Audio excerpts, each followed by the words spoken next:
What my wife gave birth to will haunt me until the day I die. In the 8th month of her pregnancy, my wife suffered a complication that required emergency surgery. When she woke up and I told her the surgery had been successful, her reaction was nothing short of terrifying. She didn't seem happy, didn't utter any words of relief. She just slowly reached down to her belly, her eyes widened for a moment, and then she began to laugh. It was a deep, humorless cackle that made the hairs on the back of my neck stand up. I had to repress a shudder as I asked her what was wrong, but she ignored me. Instead of answering, she began to scream, her whole body shaking as she thrashed and wailed, tearing out tufts of her hair and throwing them on the ground. I kept asking her what was wrong, but she wouldn't answer. All of a sudden, she went completely silent. She raised one hand up high.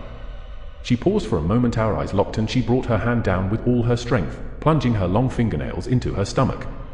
She tore at her stomach with such fevered ferocity that I was sure she would rip it open. I grabbed hold of her wrists, and with great effort I managed to wrestle them down next to her sides. I had to use the restraints on the rails of the bed. Once I did, her whole body suddenly went limp, as if she was too weak to move.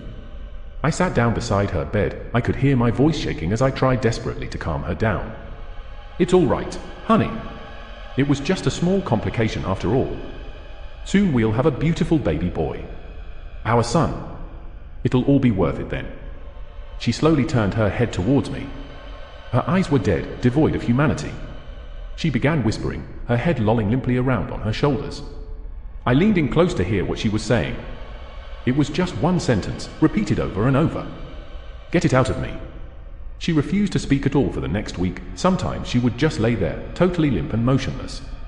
Other times she would scream and pull at her restraints until her wrists bled. I tried calming her down, telling her that this was a good thing, bringing her baby clothes and her favorite foods, but nothing I did could reach her. Finally, after a week, she went into contractions. As soon as the baby came out, it was clear that something had gone horribly wrong.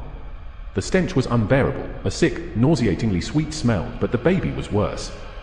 Its head was overly large, its eyes bulging and bloodshot, and the skin was black and ragged, sloughing off in my hands when I touched it. It was a miracle that my wife survived the birth. I tell myself that we're lucky for that, even if our son was born dead. She seems to be relieved that the pregnancy is over, but I just keep going over everything horrible that's happened in my head. It tore my heart out when she gave birth to our third stillborn son, and it was even worse when I had to force-feed her those pills so that I could perform the surgery to put him back inside of her.